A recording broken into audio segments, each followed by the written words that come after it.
ಮಾಜಿ ಶಾಸಕ ಮೊಹಿದ್ದೀನ್ ಬಾವಾ ಅವರ ಸಹೋದರ ಮುಮ್ತಾಜ್ ಅಲಿ ನಾಪತ್ತೆಯಾಗಿದ್ದು, ಅವರ ಕಾರು ಮಂಗಳೂರಿನ ಕುಳೂರು ಸೇತುವೆಯ ಬಳಿ ಪತ್ತೆಯಾಗಿರುವುದು ಸಾಕಷ್ಟು ಅನುಮಾನಕ್ಕೆ ಕಾರಣವಾಗಿದೆ. ಮೊಹಿದ್ದೀನ್ ಬಾವಾ ಅವರ ಸಹೋದರ ಮುಮ್ತಾಜ್ ಅಲಿ ಏಕಾಏಕಿ ನಾಪತ್ತೆಯಾಗಿದ್ದು, ಕುಟುಂಬದವರಲ್ಲಿ ಆತಂಕ ಮೂಡಿಸಿದೆ. ಮುಮ್ತಾಜ್ ಅವರೇ ಕಾರನ್ನು ಚಲಾಯಿಸಿಕೊಂಡು ಹೋಗಿದ್ದಾರೆ ಎನ್ನಲಾಗಿದೆ. ಇದೀಗ ಅವರ BMW ಕಾರು ಕುಳೂರು ಸೇತುವೆ ಮೇಲೆ ಡ್ಯಾಮೇಜ್ ಆಗಿರುವ ಸ್ಥಿತಿಯಲ್ಲಿ ಪತ್ತೆಯಾಗಿದೆ.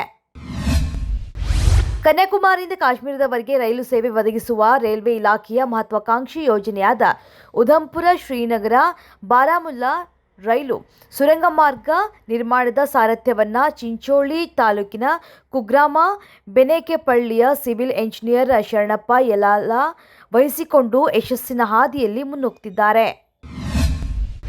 ರಾಜಕೀಯ ವಿರೋಧಿಗಳಾದ ಸಿಎಂ ಸಿದ್ದರಾಮಯ್ಯ ಹಾಗೂ ಗಂಗಾವತಿ ಶಾಸಕ ಗಾಲಿ ಜನಾರ್ದನ್ ರೆಡ್ಡಿ ನಿನ್ನೆ ಮುಖಾಮುಖಿಯಾಗಿದ್ದಾರೆ. ಈ ವೇಳೆ ಅಪರೂಪದ ಬೆಳವಣಿಗೆಯೊಂದು ನಡೆದಿದೆ. ಈ ವೇಳೆ ಜನಾರ್ದನ್ ರೆಡ್ಡಿ ಅವರು ಸಿಎಂ ಸಿದ್ದರಾಮಯ್ಯ ಅವರಿಗೆ ಕ್ಯಾರೆ ಎನ್ನದೆ ತಮ್ಮ ಕಾರಿನ ಡಿವೈಡರ್ ಮೇಲೆ ಹತ್ತಿಸಿ ಒನ್ ವೇಲಿ ಹೋಗಿದ್ದಾರೆ ಅಂತ ವರದಿಯಾಗಿದೆ.